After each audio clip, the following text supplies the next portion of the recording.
మడత రొట్టె చాలా మందికి ఇష్టం ఉంటుంది. కానీ ఆ చేసుకునే ప్రాసెస్ అనేది కొంచెం లెంతీగా అనిపించి చాలా మంది దాన్ని అవాయిడ్ చేస్తారు. కానీ మడత రొట్టె ఈజీగా చేసుకోవచ్చు. అసలు టైం టేకింగ్ అనేది చాలా తక్కువ పడుతుంది.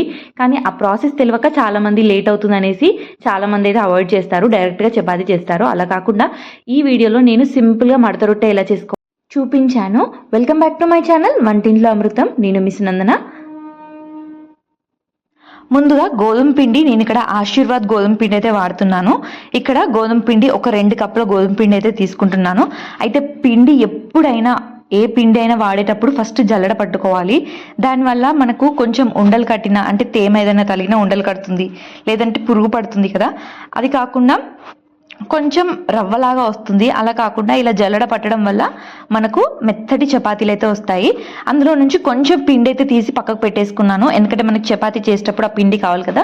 సో అది పక్కకు పెట్టేసుకున్నాను. ఇందులో కొంచెం ఉప్పు వేసుకున్నాను. ఆ తర్వాత వాటర్ కొన్ని యాడ్ చేస్తూ ఇలా కలుపుకోవాలి. ఒక్కటేసారి వాటర్ వేసి అస్సలు కలపొద్దు. ఇలా వాటర్ వేసుకుంటూ మంచిగా మిక్స్ అయ్యే వరకు కలుపుకోవాలి. ఆ తర్వాత మళ్ళీ ఇంకొన్ని వాటర్ వేసుకోవాలి. దాన్ని బట్టే మనకు చపాతీ అనేది సాఫ్ట్గా వస్తుంది. మనం ఎంత బాగా కలుపుకుంటే పిండి అనేది చపాతీలు అనేది అంత సాఫ్ట్గా వస్తాయి. ఇక్కడ కొన్ని వాటర్ యాడ్ చేసుకుంటూనే కలుపుకోవాలి. ఒకటేసారి వాటర్ వేసామంటే మనకు పిండి అనేది లూజ్ అయిపోతుంది. అలానే మనకు పిండి అనేది సాఫ్ట్గా కూడా ఉండదు, కొంచెం రఫ్గా ఉంటుంది. మీరు అబ్జర్వ్ చేయండి.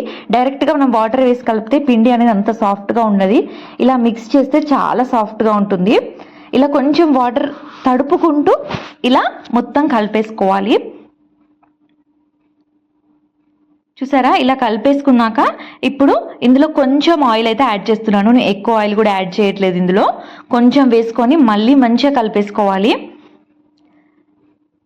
ఇలా కలిపేసుకొని ఇప్పుడు దీన్ని అయితే మూత పెట్టేసి సైడ్కి అయితే పెట్టేసుకోవాలి. చపాతీ పిండి ఎప్పుడైనా నానితేనే చాలా బాగా వస్తుంది. కలపడం ఎంత ఇంపార్టెంటో అలానే ఇలా నానబెట్టడం కూడా అంతే ఇంపార్టెంట్. నేను ఇక్కడ ఒక 20 మినిట్స్ అయితే సైడ్కి పెట్టుకున్నాను.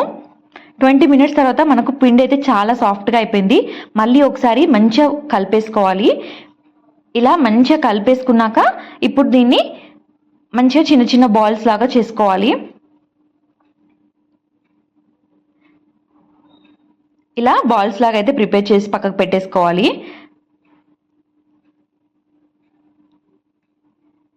ఇప్పుడు ఒక బాల్ తీసుకొని ఇలా మంచిగా తిప్పుకుంటూ ఇలా పెట్టేసుకొని ఇవన్నీ ఇలానే విడిచిపెట్టద్దు.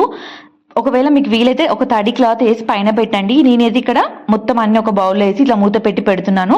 మనకు గాలి తాకితే పిండి అనేది పైన ఎండిపోతుంది, అప్పుడు రఫ్గా అయిపోతుంది. అలా కాకుండా సాఫ్ట్గా ఉండాలంటే ఇలా మూత పెట్టండి, లేదంటే తడి క్లాత్ వేసి పెట్టండి. ఇప్పుడు ఒక బాల్ తీసుకొని అది కొంచెం చేయితోనే కొంచెం ఇలా చపాతీలాగా చేసేసి దానిపైన కొంచెం ఆయిల్ పెట్టేసి సేమ్ మడత రొట్టె ఎలా మడుచుకుంటామో అలానే 2 సైడ్లు మడిచేసుకొని కొంచెం పిండి వేసుకొని ఇలా స్ప్రెడ్ చేసుకోవడమే. మడత రొట్టె చేయడం చాలా ఈజీ, కానీ చేసే దాన్ని బట్టి మనకు టైం టేకింగ్ అనేది పడుతుంది. ఇలా చేయడం వల్ల మనకు తొందరగా అయిపోతుంది, ఎక్కువ టైం పట్టదు. నార్మల్గా అయితే చపాతీ చేసి దాన్ని మడుస్తారు. అలా కాకుండా ఇలా ఒక ఉండ తీసుకొని మంచిగా ఇలా చేయితోనే కొంచెం ఇలా స్ప్రెడ్ చేసుకుంటే మనకు తొందరగా స్ప్రెడ్ అయిపోతుంది. ఇప్పుడు కొంచెం ఆయిల్ని దీనిపైన వేసుకోవాలి.